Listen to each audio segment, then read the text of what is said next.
Bienvenidos. En esta oportunidad vamos a hacer un estudio relacionado con la ley de inducción de Faraday.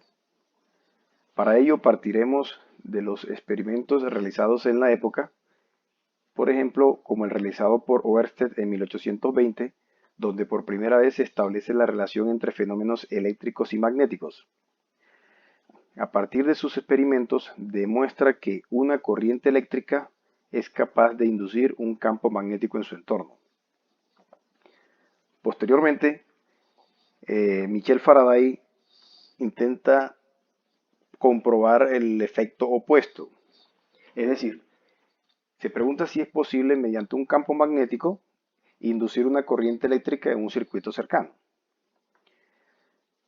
Para ello utiliza una configuración experimental similar a la mostrada en esta figura, en donde vemos que existen dos circuitos, uno de ellos conectado a una fuente de alimentación que puede establecer una corriente en dicho circuito y la cual es controlada con la activación o abriendo o cerrando este interruptor.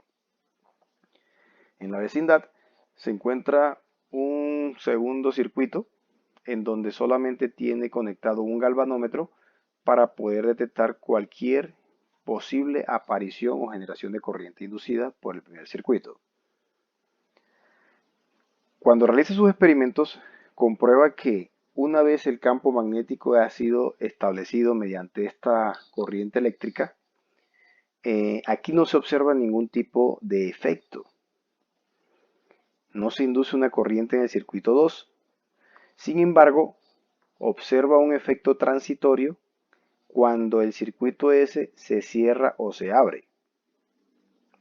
En otras palabras, solamente cuando estamos abriendo o cerrando este circuito se percibe una corriente inducida en el circuito 2.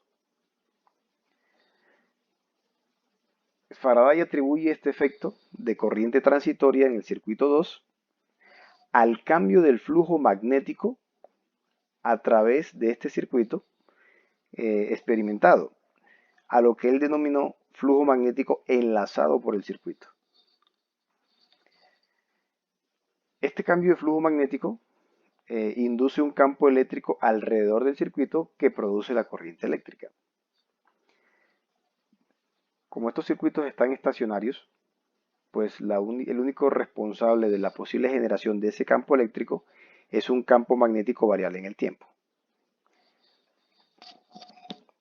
Este efecto de inducir una FEM o una corriente a partir de variaciones de flujo magnético se puede realizar por muchas configuraciones o diversas configuraciones experimentales. Aquí nos vamos a concentrar en una en particular en donde tenemos un circuito conectado a un galvanómetro para detectar cualquier corriente inducida y la fuente de campo magnético es un imán. Entonces, siempre que exista un movimiento relativo entre el imán y la bobina, se va a inducir una corriente. El experimento mismo nos lo dice y podemos comprobarlo muy fácilmente, incluso con elementos caseros, sustituyendo el galvanómetro por un bombillo LED, por ejemplo, por un diodo LED. Si el solenoide está inmóvil respecto al laboratorio, nosotros aquí tenemos dos posibilidades de describir este fenómeno. ¿Cómo lo describiría un observador en el cual el solenoide está en reposo y el imán está en movimiento? A ese observador lo vamos a denominar observador de laboratorio. ¿Qué va a observar? ¿Qué va a percibir? Que debido al movimiento de este imán, el campo magnético generado no es un campo magnetostático, es decir, es un campo que depende del tiempo, y ese campo variable en el tiempo va a inducir un campo eléctrico que es el responsable de la corriente inducida, de impulsar esta corriente inducida en el circuito bajo estudio. De modo que para el observador 1, el efecto que se produce puede ser explicado de manera muy similar al del circuito anterior. Ahora, pero supongamos que consideramos un observador en el cual el imán está momentáneamente en reposo. Entonces el que se está moviendo según ese observador es el solenoide. Como para ese observador el imán no se está moviendo, para él el campo magnético que se está produciendo es un campo magnetostático. Al ser campo magnetostático no podemos pensar que está ocurriendo un efecto de campo eléctrico inducido como el caso anterior. No es la causa. Sin embargo, él percibe que como la bobina o el solenoide se está moviendo, los electrones que están en este elemento conductor también se están moviendo con respecto a la fuente de campo magnético, de modo que van a experimentar una fuerza de Lorentz magnética causante de la corriente inducida. ¿Qué estamos viendo pues acá? Que el mismo fenómeno está siendo descrito por dos observadores mediante enfoques o sustentaciones totalmente diferentes. Uno que incorpora la generación de un campo eléctrico debido a un campo magnético variable en el tiempo, y otro lo argumenta o lo sustenta a partir de la fuerza de Lorentz.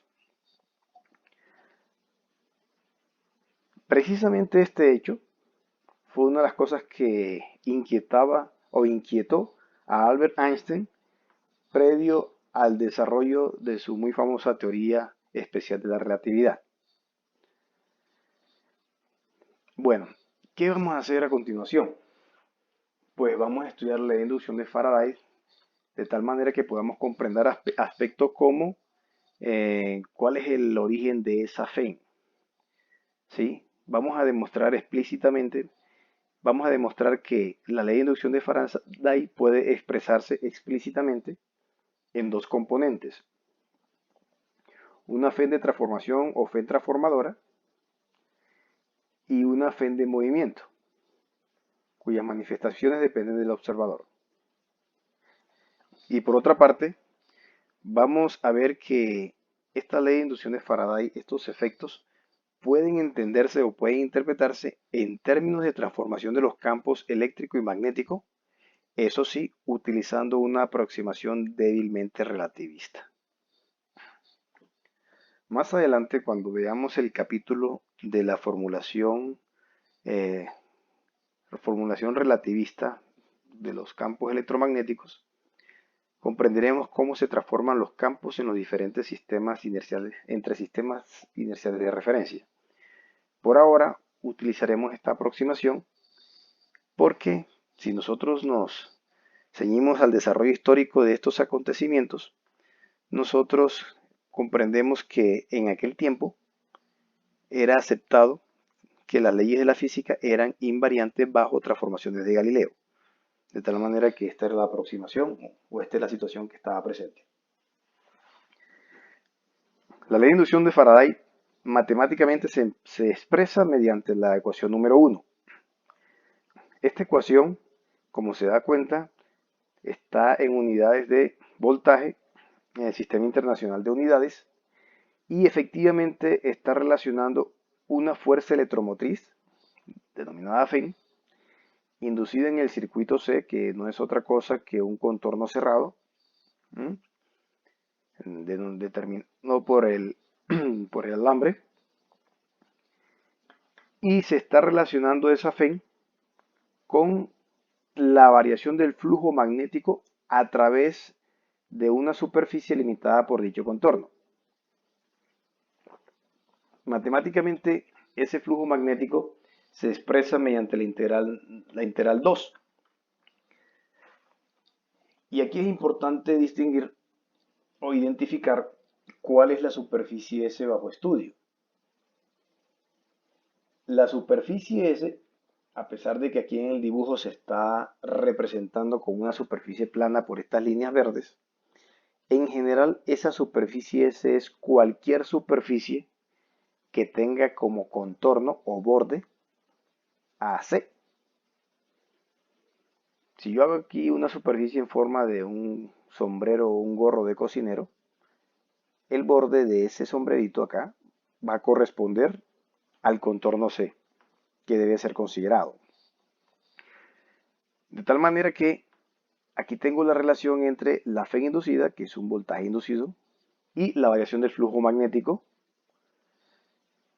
Y nos preguntamos qué efecto tiene este voltaje inducido o esta fe inducida.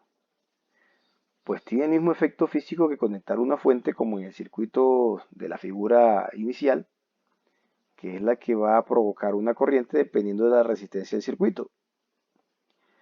Pero a diferencia de estas fuentes físicas reales, no podemos ubicar la fe inducida en un punto específico de la trayectoria, sino que más bien es un efecto distribuido que va a depender de los campos, como lo vamos a entender mejor a continuación. Y antes de ello, debo mencionar que este signo menos que aparece en la ley de inducción de Faraday tiene una interpretación física bastante clara, pero vamos a dejarla por un momento de lado. Aquí tenemos elemento diferencial de longitud vectorial de este contorno. Esta fe inducida se expresa en términos del campo eléctrico de la siguiente forma.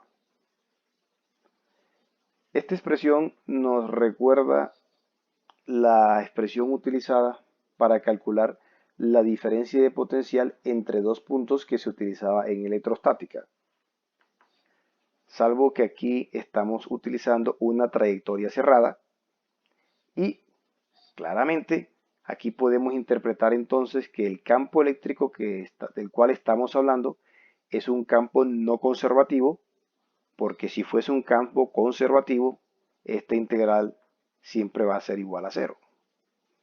Pero no es el caso. De tal manera que tenemos una fe inducida y este campo eléctrico es el campo medido en la posición de un elemento dl de ese contorno, pero medido por un observador moviéndose con el circuito. O dicho de mejor manera, es el campo eléctrico medido por un observador en el cual el elemento diferencial de longitud vectorial de ese circuito se encuentra momentáneamente en reposo.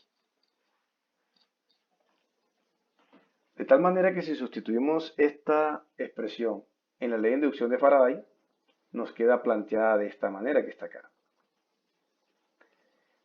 El signo menos está asociado con la manera precisamente de cómo está circulando el campo eléctrico. La manera como circule el campo eléctrico o como se induzca ese campo eléctrico allí va a depender de si el flujo magnético está aumentando o está disminuyendo. Entonces el menos lo que nos está diciendo es que siempre se va a oponer, la fe inducida, siempre se va a oponer al cambio de flujo magnético. Si ese flujo magnético está aumentando, los mecanismos de inducción van a tratar de reducirlo, de disminuirlo. Por el contrario, si ese flujo magnético está disminuyendo, los mecanismos de inducción van a tratar de aumentarlo.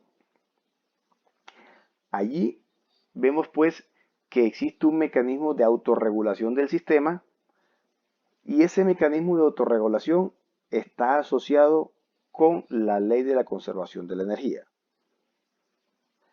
Porque si en lugar de ser negativo fuese positivo, el mecanismo de inducción o la fuente, la causa de la inducción, se estaría alimentando de manera autosostenida y perfectamente nosotros podríamos incrementar sin control el efecto de inducción con solo un gasto energético original, cosa que no tiene sentido desde el punto de vista energético. Obtendríamos energía infinita a partir de un pequeño gasto energético inicial. La forma como está planteada esta ley debe interpretarse como una generalización de largo alcance de dicha ley. ¿Por qué una generalización de largo alcance? Porque nos vamos a liberar nos vamos a liberar del contorno delimitado o descrito por una espira conductora. Ahora este contorno es un contorno cerrado totalmente arbitrario que puede estar por fuera del circuito.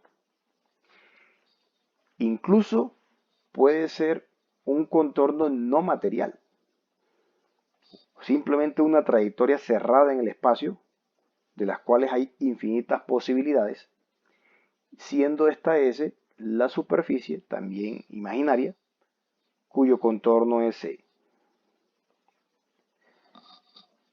Entonces, aquí, a partir de este punto, tenemos cómo establecer una correspondencia o una relación entre los campos.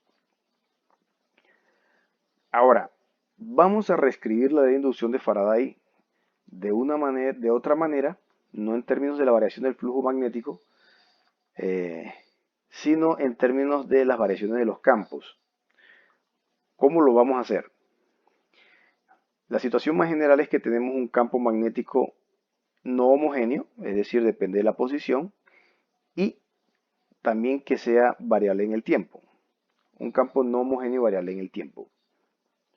Y consideramos un contorno cerrado, una trayectoria cerrada en un instante específico t. Entonces lo denotamos por c de t. Este contorno se está moviendo en la región afectada por dicho campo magnético. Por simplicidad del dibujo, lo dibujo acá desplazándose hacia abajo, de modo que el elemento diferencial de L se propaga en un tiempo delta de t, esta distancia que está acá, representada por este vectorcito que es el desplazamiento de ese elemento. Y el flujo magnético, pues ya sabemos cómo está expresado, ¿sí? Por esta integral de superficie. Note pues, si nosotros recorremos el circuito en este sentido, mire cómo va el vector normal. Existe una correspondencia con la regla de la mano derecha. Si nosotros enrollamos los dedos en la dirección en la cual está circulando, vamos a recorrer este contorno, el pulgar me va a determinar la orientación relativa del vector normal utilizado para el vector diferencial de área. Entonces quiere decir que el de A va hacia arriba.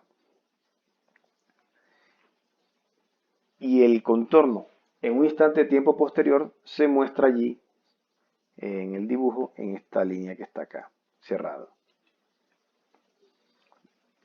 Muy bien. Ahora nos preguntamos, bueno, claramente la superficie para el contorno C ya está definida, que es esta, como S de t.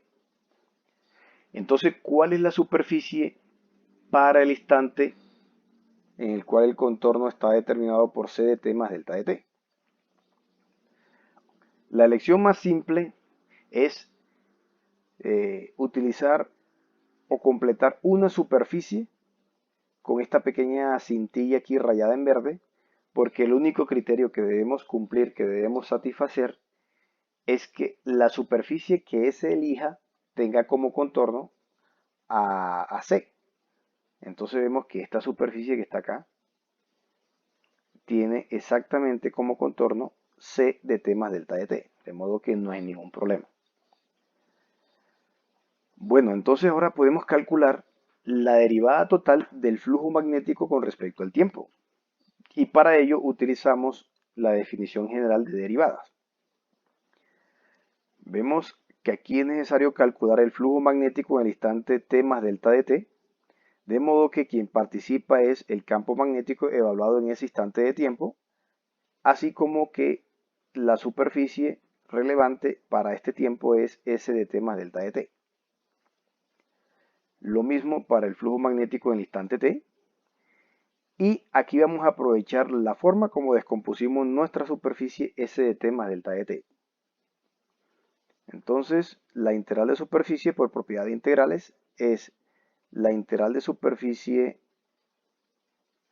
la integral de superficie S de t más delta de t, la descomponemos en dos integrales de superficie. Una, esta parte de arriba que parece como una cúpula, y dos, la cintilla verde.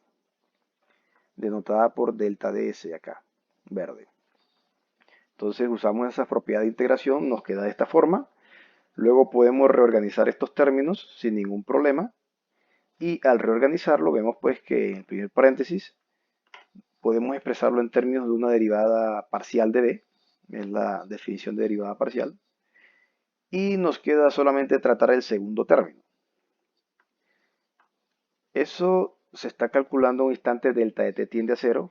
Entonces claramente aquí en el dibujo esto está exagerado, claramente. Pero entonces nosotros vemos que un elemento de área aquí, de la cintilla, sería por ejemplo como el rectángulo o paralelogramo más bien, descrito por estos dos vectores.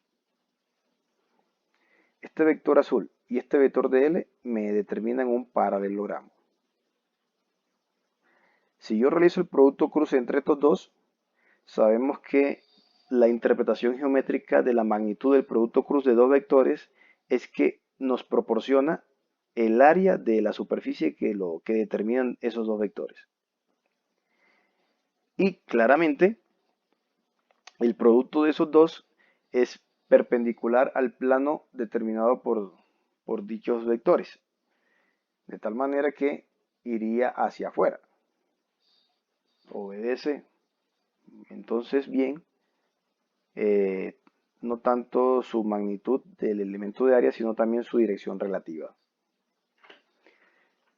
Entonces por eso es que nosotros podemos reemplazar este elemento de área que aparece aquí como el producto cruz de esos dos vectores. Aquí está. Al sustituir, podemos, podemos simplificar acá. Claramente el límite existe. Y luego de utilizar estas identidades vectoriales que son bien conocidas, nosotros llegamos a que la variación del flujo magnético se puede expresar en la forma 6 y la fe inducida a lo largo de dicho contorno pues simplemente es el negativo de ese valor que aquí está en la expresión 7. En este punto nosotros contestamos nuestra primera pregunta, es decir, separar estos dos efectos, el efecto transformador y el efecto de movimiento. ¿Por qué? Porque la primera integral solo depende de las variaciones temporales de B y no depende de la velocidad del contorno. Y por su parte, la segunda integral depende de la velocidad del contorno, aquí está incorporado, y depende del campo magnético en un instante dado, no de las variaciones temporales de dicho campo como sí depende el primer término, la primera integral. Entonces claramente lo que estaba mezclado en la variación del flujo magnético, todo metido en la misma bolsa, ahora hemos separado los efectos. De tal manera que definimos una FEN transformadora y una FEN de movimiento para expresar la FEN inducida como la suma de esas dos contribuciones. Si consideramos dos casos particulares, por ejemplo, cuando el contorno está inmóvil, o sea, la velocidad es igual a 0 para cualquier elemento diferencial de longitud vectorial de ese contorno, entonces claramente el término de FEN de movimiento no participa, esto es 0, y toda la FEN se debe al efecto transformador de un campo magnético variable en el tiempo que me va a inducir la FEN porque está induciendo un campo eléctrico. Y el segundo caso es decir, bueno, está bien, consideremos un campo magnético no homogéneo, pero que no depende del tiempo, es decir, un campo magnetostático. Al ser un campo magnetostático, claramente esta derivada parcial es 0 y no tenemos FEN de transformación, solo tenemos FEN de movimiento. Aquí, bueno, aquí parece que se borró el dibujo, pero este es el caso precisamente cuando tenemos un imán en reposo respecto al laboratorio y la bobina está en movimiento. Entonces allí está el efecto de esa FEN de transformación, perdón, de esa FEN de movimiento.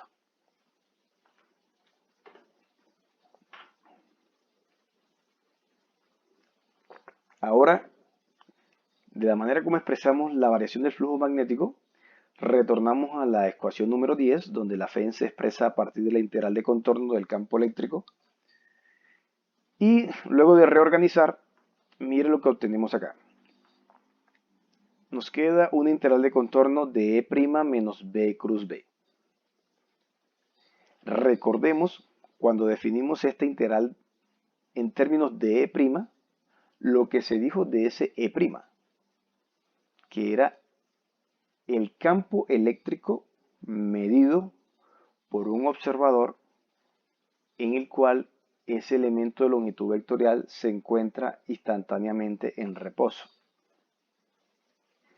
Pero resulta que esta diferencia nos da exactamente ya no el campo eléctrico medido por dicho observador en movimiento, sino por el observador del laboratorio. Claro, en una aproximación débilmente relativista. Lo que estoy mencionando aquí es que ambos observadores detectan campos eléctricos diferentes. No detectan el mismo campo eléctrico.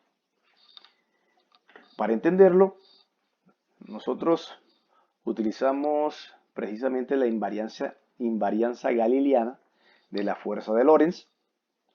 Recuerden que cuando se utilizan transformaciones de Galileo, el tiempo es absoluto, es decir, no importa en cuál sistema de referencia nos encontremos, ambos miden el mismo tiempo, a la misma velocidad, y la posición está dado por esta relación que fácilmente se puede comprobar a partir de este arreglo de vectores R y R'.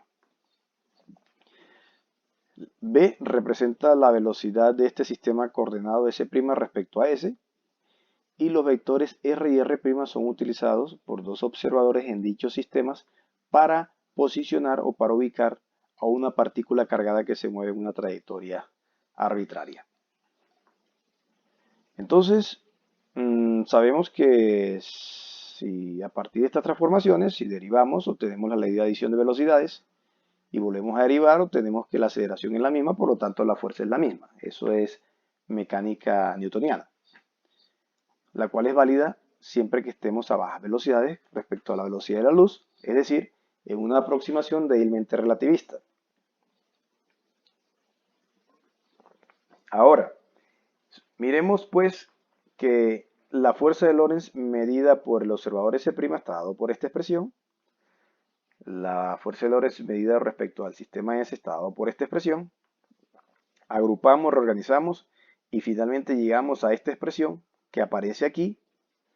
Y nosotros vemos que si queremos establecer una correspondencia entre los campos que miden ambos observadores, podemos concebir esta partícula que está en movimiento como una partícula de prueba. Entonces, si es una partícula de prueba, dicha partícula no tiene por qué perturbar los campos que nosotros estamos midiendo. Entonces, las transformaciones en los campos no tienen por qué depender de dicha partícula o de la velocidad de dicha partícula. De modo que la única solución posible que no involucra dicha velocidad es que este B' sea igual a B para que este término se anule. Y si B' es igual a B, entonces obtenemos E' igual a E más B cruz B'. Pero B' es el mismo B. Entonces sustituyo acá y vemos pues que el campo magnético no se distorsiona entre diferentes observadores inerciales. Simplemente cada uno percibe el mismo campo magnético, no se distorsiona en absoluto. Pero el campo eléctrico sí se distorsiona. Mire que uno percibe un campo E, el de laboratorio, y el otro, el que está en movimiento, va a percibir el campo de laboratorio más B cruz B. ¿Ok? Estas son las transformaciones de los campos eléctrico y magnético en aproximación débilmente relativista. No se puede perder de vista esto, porque a velocidades relativistas los campos transforman diferente. Por ahora nos concentramos solo en este hecho, de modo que si nosotros hacemos esta diferencia aquí, E' menos B cruz B es lo que nos da el campo E de R, T, que se sustituyó aquí, que es el campo eléctrico medido en el sistema de laboratorio, que sería el sistema S para este caso.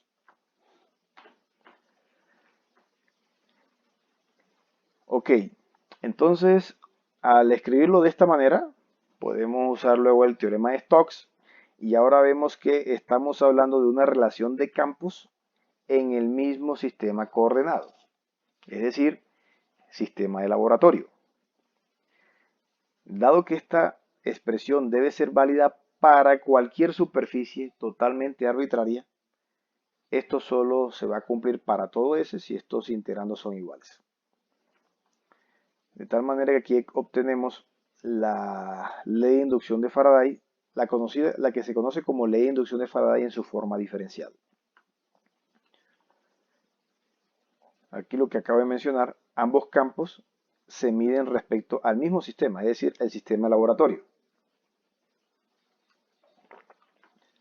Cuando tenemos formas diferenciales, en este caso está estableciendo una relación entre campos en puntos específicos del espacio. En otras palabras, lo que estamos haciendo es determinar la relación del campo eléctrico en un punto del espacio a partir de la variación del campo magnético. O dicho de otro modo, si nosotros consideramos un puntico aquí, esta expresión me da la circulación del campo eléctrico en torno a dicho punto. Como dijimos que el campo eléctrico es no conservativo, y como estamos considerando una región libre de fuentes, entonces las líneas de campo eléctrico tienen que ser cerradas. No tiene otra opción. Entonces, supongamos que estas líneas rojas representan el campo magnético en un punto, en la vecindad de este punto del espacio. Y vamos a suponer que su intensidad se está incrementando en el tiempo. Entonces la circulación se va a producir en el sentido mostrado en la figura. ¿Por qué así? Eso es fácil verlo si nosotros establecemos una analogía con la ley de Ampère. La ley de Ampère, recuerden, rotacional de B es igual a mu sub 0 J, siendo J la densidad de corriente. Entonces, de esa manera, si este dB de T es mayor que 0, con este menos, esta cantidad me va a quedar negativa y equivale, en la ley de Ampère, a una densidad de corriente no apuntando hacia arriba, sino apuntando hacia abajo. Y por la regla de la mano derecha, si apuntamos el pulgar hacia abajo, la forma como enrollan los dedos los van a describir esta orientación. Entonces así circula. De la misma manera, si yo tengo dB de T menor que 0, con este menos queda positivo. Este es análogo en la ley de Ampère a tener una densidad de corriente en dirección Z. Y si orientamos nuestro pulgar en dirección Z, es decir, hacia arriba, los dedos enrollan tal cual como se muestra aquí en el dibujo. Entonces es una forma bastante sencilla de obtener de cómo va a circular el campo eléctrico en punto del espacio. Muy bien, tengamos en cuenta que los campos electrostáticos son campos conservativos, es decir, su rotacional es igual a 0. Entonces, si yo sumo miembro a miembro estas dos ecuaciones, es claro que el rotacional del campo total también va a satisfacer esta ecuación. De modo que este 11 podemos aplicarlo al campo total, incluyendo aquí el campo electrostático. Muy bien. Este es un análisis para comprender el origen de la forma diferencial de la ley de Ampère a partir de la ley de inducción de Faraday como fue establecida originalmente. Es decir, como una integral de superficie para calcular el flujo magnético. Aquí es importante tener en cuenta algunas cosas. Por ejemplo, que para obtener 11 se utilizó una aproximación débilmente relativista, aquí en este campo. Es decir, aquí utilizamos una aproximación, ¿correcto? De tal manera que tenemos una expresión, a pesar de que se utilizó una aproximación, esta expresión es válida en cualquier sistema inercial de referencia, no solo a bajas velocidades, sino a altas velocidades.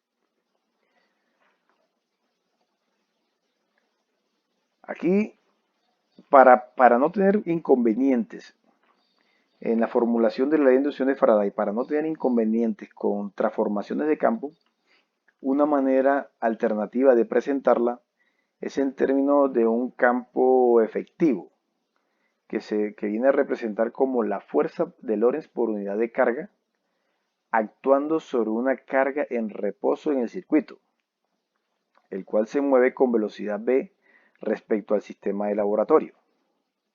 Fíjese que esta es la fuerza de Lorentz multiplicando aquí simplemente por Q. Entonces, si calculo la fuerza por la unidad de carga, me estaría dando esta expresión que está acá. ¿Cuál es la diferencia de esta formulación así con la formulación que involucra E'? Que aquí todas las cantidades se están midiendo respecto al sistema de laboratorio. No hay una mezcla de campos en dos sistemas diferentes como si lo había en la formulación original. Entonces, de esta manera, tenemos esa relación y no tenemos inconveniente alguno con la ley de, perdón, con las transformaciones de Lorentz, ni con la teoría especial de la relatividad, porque no estamos transformando campo. Aquí no se requiere transformación de Lorentz por ninguna parte. Simplemente evaluar los campos desde un sistema de laboratorio, desde un solo sistema. Muy bien, entonces con esto finalizamos el análisis de la ley de inducción de Faraday a partir de su forma diferencial y también a partir de su forma integral, en donde los efectos fueron explícitamente evidenciados, tanto el efecto de la FEN de transformación como el efecto de la FEN de movimiento. En el próximo video estaremos discutiendo acerca de la ley de Ampère-Maxwell y sobre la densidad de corriente de desplazamiento.